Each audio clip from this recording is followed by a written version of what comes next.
Eu sou Ken Campbell e estou aqui no meu barracão com toda essa parafernália para recriar uma experiência que mudou o mundo.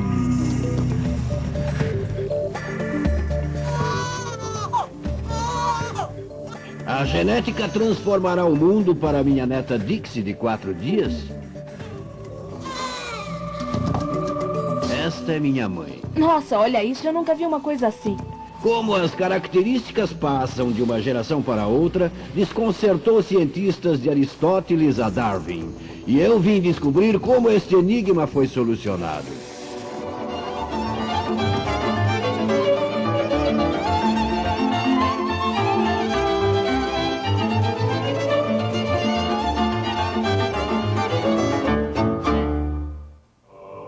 Esta é a história do pai da genética, um neurótico monge da Morávia chamado Gregor Mendel. 6 experiências que mudaram o mundo. Mendel e a ervilha. A estranha ervilha na vagem.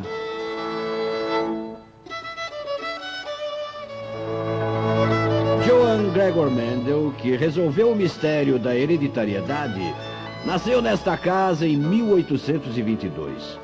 É uma vila pouco conhecida chamada Inchitza, hoje na República Tcheca. O pai de Mendel era um camponês que cultivava principalmente frutas. A família era pobre e dependente das árvores para sua manutenção e sustento. Aprender como reproduzir e cultivar era essencial para a sobrevivência.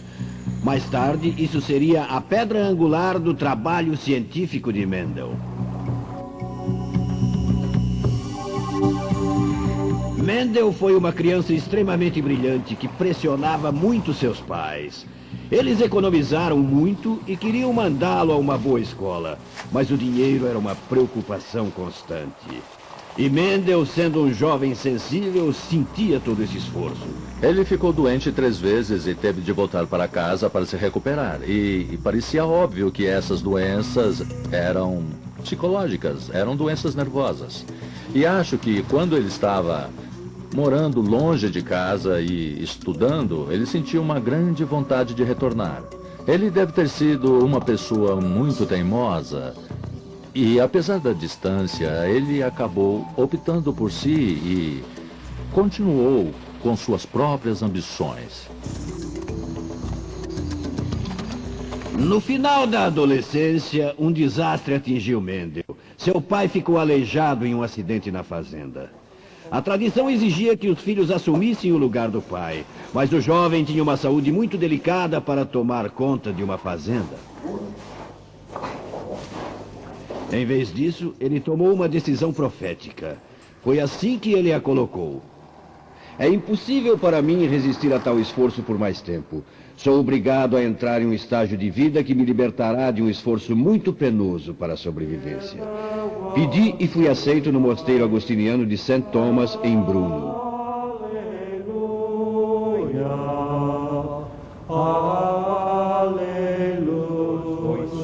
Ser um membro da Irmandade Agostiniana servia perfeitamente para o jovem Mendel. A ordem encorajava seus membros a se educarem na ciência e na tecnologia. A comida e o abrigo estavam garantidos, e a vida calma e contemplativa combinava com a personalidade de Mendel.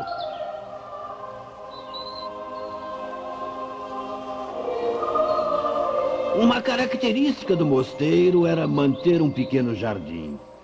Ali havia pouco mais de uma coleção de poucas flores da Morávia, mas isso transformaria a vida de Mendel.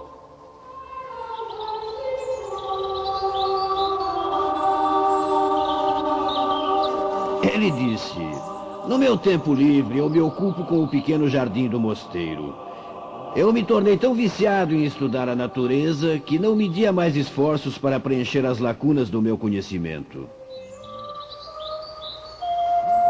Mendel se tornou mais e mais interessado na variedade da vida, porque as espécies são diferentes umas das outras, e o que faz com que os membros de uma mesma espécie sejam diferentes.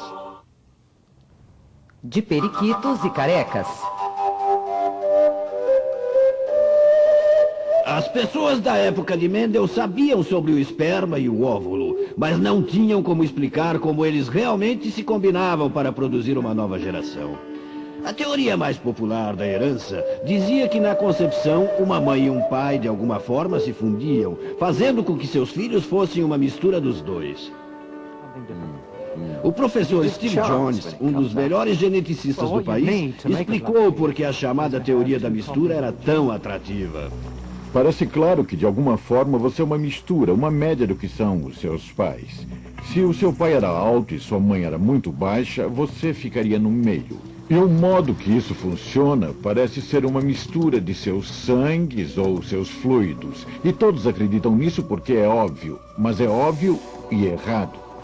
E isso deixava os fazendeiros e criadores preocupados sobre a herança da mistura, porque aqui havia um caso clássico de uma ovelha negra na família, certo? Sim. Aqui a mãe e o pai, os dois são brancos ou super brancos, como eles classificam as ovelhas. E é isso que eles tinham, o que é completamente diferente, certo? Não é natural. A mistura dos dois nunca daria uma ovelha negra. Mas esta ovelha negra, você pode ter absoluta certeza, tem em algum lugar na linhagem de sua família uma outra ovelha negra. E pode levar muito tempo até que surja outra. Mas quanto tempo temos de esperar até que surja uma outra negra? Não sabemos. Infelizmente as ovelhas não mantêm bons pedigris. Mas poderia levar 2, 10 ou até 100 gerações. Verdade? Eles apenas surgem assim e desaparecem novamente. E não seria possível. Tem de haver algo diferente. Um outro problema com a teoria da mistura aparentemente está sob o meu chapéu. Quando o seu cabelo começou a cair? Seja sincero. Por volta de 16 ou 17 anos. E caiu até os 23 ou 24? Não, foi até quando eu tinha 26. Certo, 26. Eu não tinha intenção de insultá-lo, mas vamos dizer que talvez um dia você tenha netos, certo? É muito provável que alguns de seus netos... Bom, eu poderia dar algumas probabilidades bem definitivas. Alguns dos seus netos serão carecas. Agora...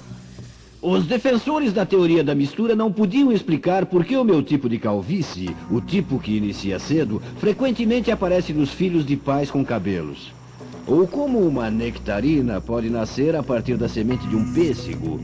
Ou como 2 periquitos azuis podem se acasalar e gerar um filhote totalmente branco. Isso matou a ideia da mistura, essas alterações de características, o modo pelo qual os pais podem gerar filhos que não sejam como eles mesmos, mas como antigo ancestral. Algo mais estava acontecendo e precisávamos de um gênio para descobrir. E esse gênio era Mendel. Por volta de 1850, além das atividades pastorais de Mendel, ele ensinava ciências em uma escola em Brno. Anos antes, sua curiosidade científica levou-o a Viena, onde ele estudou física e matemática, bem como botânica e história natural. Em breve, Mendel se viu ensinando falsas teorias da herança, como a mistura. O currículo também incluía a ideia até mais antiquada de que cada esperma é uma pessoa completa em miniatura e o óvulo apenas está lá para alimentá-lo.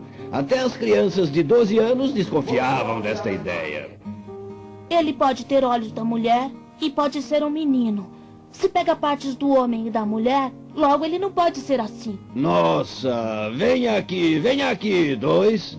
Venha, certo? Isso mesmo. Vamos parabenizar o número 2. Eu quero que fique aqui, bem aqui, certo? Eu gostaria que você segurasse isto como se fosse alguma coisa gloriosa. Eu acho que ele tem um grande futuro na ciência. Uma salva de palmas! Muito bem.